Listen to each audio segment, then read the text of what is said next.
You can be as basic as turning a tap on and off to run an irrigation system, but you're only going to be able to turn one line on and off, or you need to start manifolding.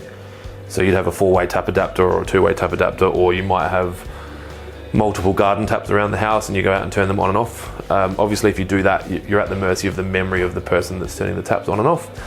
And you can't go on holidays and water or whatever else you need to do. Now, technology in irrigation has probably come the furthest in the last 2 or 3 or 4 years than it has prior to that from a control standpoint. Obviously, a lot of sprinkler development happened through the late 90s, early 2000s with things like the MP rotator. Might have even been in the 90s.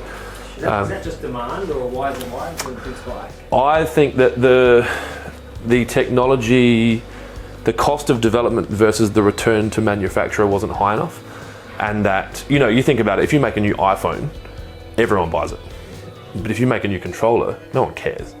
Like, there's going to be some die-hard irrigation people that are like, I'm going to upgrade my controller, but if you put that controller in your house tonight, you're not looking at that for 10 or 12 or 15 years. And it costs $199.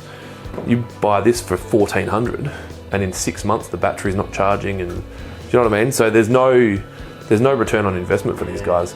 But I think that people are becoming more conscious of their environmental impact and their water usage and the cost of water. So I think the cost, the reward's starting to get high enough for them. I guess also, once one of them jumps off the cliff, the others start following.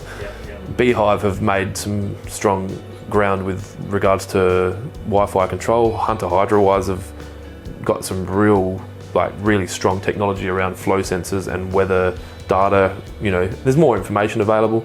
Yeah.